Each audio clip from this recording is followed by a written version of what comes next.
Good afternoon, I'm Dr. Joe Matthew, and I just want to tell you that I'm so excited to meet you guys. I will be teaching you Preclinical Prosthodontics 2 this semester.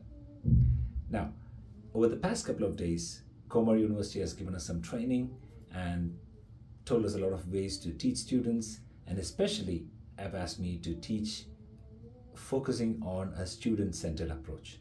Now, the student-centered approach basically has three parts. The first part is a part that the student does before he comes to the classroom for what is called the lecture, okay? And the next part, the second part, is the part where the teacher and the student in the classroom have a discussion, okay?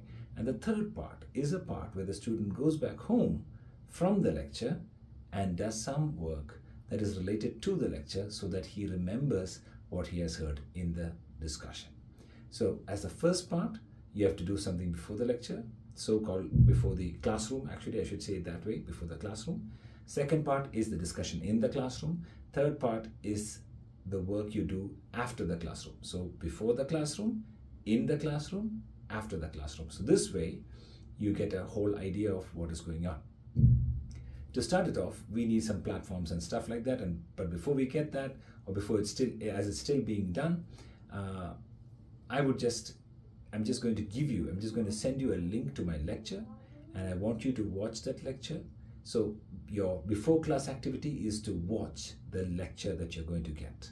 So you're going to watch that lecture, you're going to go through it. You can take your time. It's about an hour's lecture. You can take your time, you can pause it, you can have a cup of coffee, come back to it, take a pen and a paper, sit with the lecture, take down any area that you don't understand, write down the subtopic of it so I can clarify it with you, okay? And that way, take your notes down, take your questions down, and come to the class with the questions. So when you come to the class, we have a discussion about the questions. We will not be having a lecture in the traditional sense where I go from slide 1 to slide 70, okay? We have a discussion on your questions, and we'll pick only those slides and explain those slides once more if you have a question on it. Don't tell me you have a question on all 70 slides, because that's not practical and I cannot do that, all right? And the last part of it is, of course, the part where you go home and I give you some assignment and you apply what you've learned so that you know the topic well.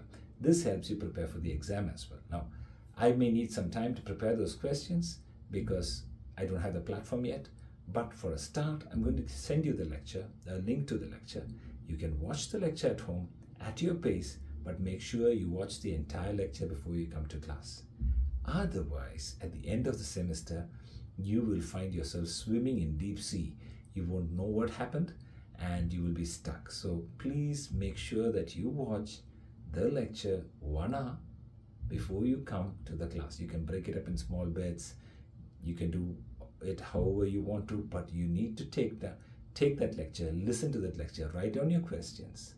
If there's anything that is not clear, write it down. Okay, ask any doubts that pop into your head. It may be very useful for you later on when you have to solve patient cases. And you know that I have a tendency to give you patient cases and ask you what really you think. So you have to think. It's not going to be memorization and writing. So you have to think, and you will be, don't worry, it'll be super easy. You'll be able to do it very well. No problem at all in that aspect. But you really need to listen to the lecture, take your questions, come to the class. In the class, you got to open up and start speaking, ask me questions, right? And make it much more interactive. And then I give you some questions to go home. Just apply it and see how it works. You may have some questions again regarding that. The next time you come for class, you're going to listen to the next lecture. Take the questions you have from the first lecture, listen to the second lecture, bring the questions from the first and second lecture, and come. Or you can even bring the questions from the first lecture to the lab. That way, you can always clarify, you know, with the homework. If there's any questions with the homework, you can clarify what you didn't understand, and I can help you with that. All right? So that'll be an awesome learning experience, and I hope to see you soon. So I'll be sending you the link for the lecture, and see you all Sunday. God bless. Bye-bye.